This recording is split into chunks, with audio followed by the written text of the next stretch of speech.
Hello there, friends. Welcome to Carnage Reviews. My name is Eric, and today I will be reviewing 1982's Alone in the Dark. Directed and written by Jack Sholder, and it stars Donald Pleasance, Martin Landau, Jack Palance, Dwight Schultz, and Erlin Van Lidth. It was one of the first films that New Line Cinema produced before they became known as The House That Freddy Built. Anything can happen when you're alone in the dark. Are you afraid of the dark? Sometimes. Sort of fun. Alone in the Dark centers around Dr. Dan Potter, who has just been appointed to the staff of an experimental mental hospital known as the Haven. Dan, along with wife Nell and their quick-witted daughter Lila, move into a rural house in the area. The Haven is the brainchild of Dr. Leo Bain, who uses relaxed security methods. This excludes the third-floor patients, who he keeps contained with an electrical security system. The third-floor patients consist of a pyromaniac preacher known as Byron Preacher Sutcliffe, an overweight child molester, Ronald Elster, a former POW, Frank Hawks, and a shy serial killer who refuses to show his face, known as John the Bleeder Skaggs. Upon the third-floor patients meeting Dan, they are angered to learn that Dan's predecessor, Dr. Myrn, has taken a new position and has left the Haven. This leads them to believe that Dan has killed Dr. Myrn and is planning to kill them. They plan an escape to seek their revenge, which they achieve due to a widespread power outage that has left the entire area in the dark. They locate Dan's address, invade his home, and a deadly standoff ensues. Dan's sister Toni, who has recently recovered from a nervous breakdown, has come to the area to visit and gets wrapped up in the chaos. Alone in the Dark. It is an 80s slasher film, but it's a very different 80s slasher film. You can't really compare it to, let's say, a movie like Friday the 13th or The Burning. It's very different. It's its own beast. It does have 80s slasher film elements, such as the whole cat and mouse game where someone's in a dark room walking around and the killer's around there somewhere and you know they're there and the person doesn't know they're there, but you're sitting there watching the TV and you're like, man, the person's right there, but you don't see it. And there's also the whole cardinal rule of not having sex. When you have sex, you die. And so that type of aspect of the slasher formula is definitely present in Alone in the Dark. But besides that, it's just way different. The characters act different. Just the overall tone of it. It's a very different movie. Fucking maniacs, man.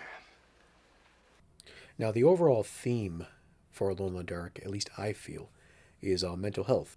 It's just, there's a really great scene where after the power goes out and the mental patients have escaped, they're in the middle of a riot in the city that the movie takes place in, which is Springwood, New Jersey. I'm thinking of Nightmare on Elm Street for a minute. But anyways, it's Springfield, New Jersey. So they are in the middle of a riot, and it's just complete chaos. There's people burning things, people destroying things, stealing things, looting, fighting, just all kinds of mayhem. And here are these four guys that have been locked away in an institution for acting crazy, locked away from society. They've been released back into society by their own hand, but they're back in society, and the world they're in is just as crazy as they are now. Now, the acting in this film is great. I mean, especially with Donald Pleasance. I mean, come on. You can't go wrong with Donald Pleasance. What's funny about the character he plays in this film is it's very much like a super hyper version of Dr. Loomis. But he's like the exact opposite of Dr. Loomis. He's a pot-smoking, liberal, free-loving, hippie type of doctor guy. Where he's not, Dr. Loomis, he was like, we got to kill the evil must die, and this, Dr. Bain is like, yeah, they're crazy, but isn't everybody? Just like, it's just funny. And another great actor or actress in this movie is actually the child actor who plays Lila, the daughter of Dan. Now, it's funny because you can kind of go either way as far as child actors go. Either they're really good or they're really bad. And this actress, which I wish I knew what her name was. I wish I wrote down what her name was, but she was excellent in this movie. You know, her lines were delivered naturally. She's funny. She's got like a sarcastic wit to her, and she acts like a regular kid. Martin Landau definitely gives a very standout performance from the preacher, the pyromaniac preacher. He just his mannerisms, the way he speaks, even the way he moves, just comes off as super creepy. He is very creepy in this movie. I feel like he's probably out of all the mental patients slash killers in the film, out of all four of them, he's definitely one of the creepiest ones. Him and the bleeder.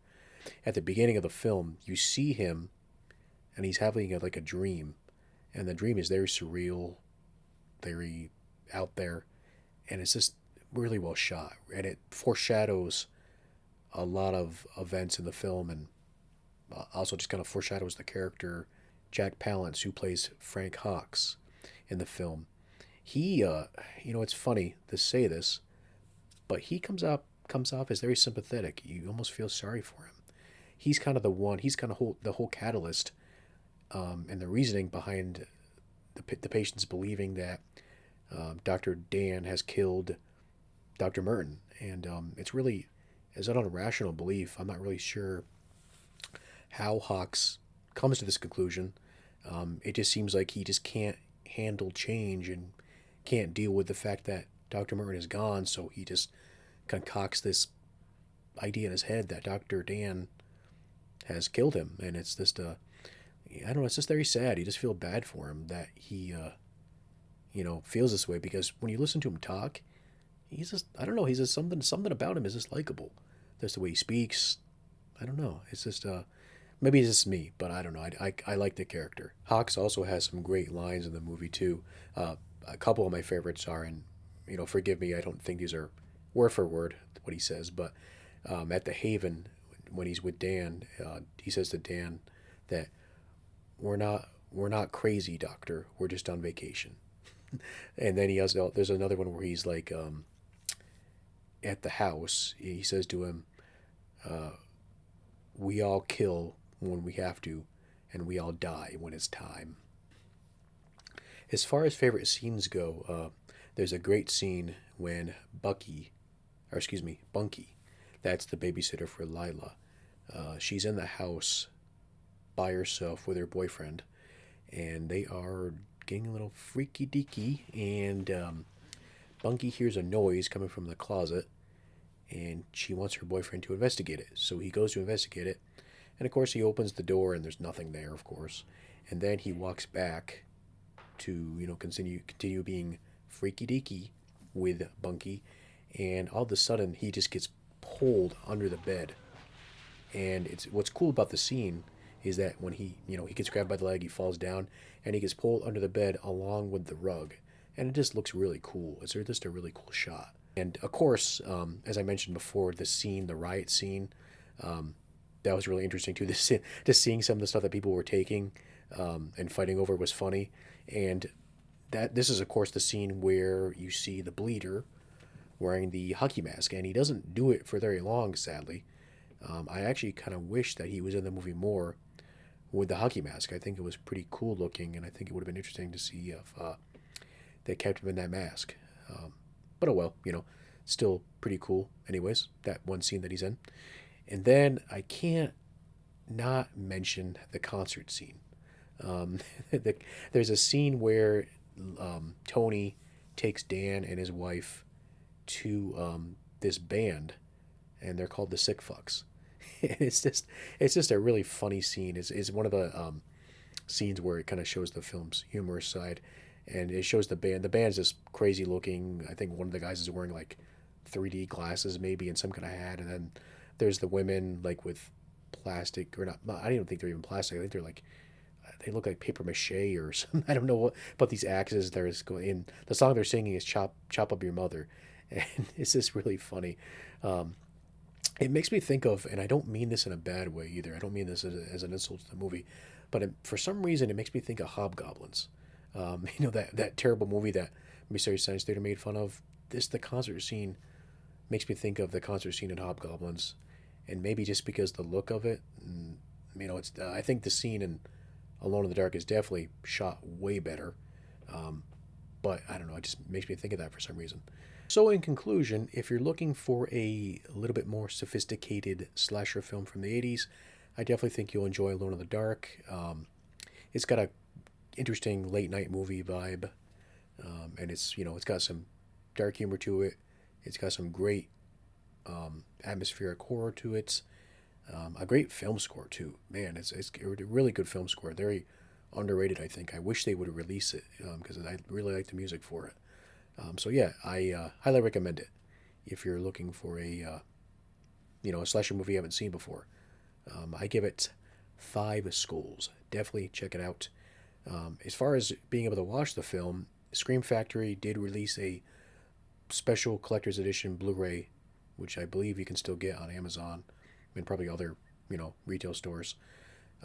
As far as streaming goes, I believe it's on Tubi, though I really recommend, if you can, definitely check out a physical copy of the film, because to me that's really the only way to watch a movie is a physical release.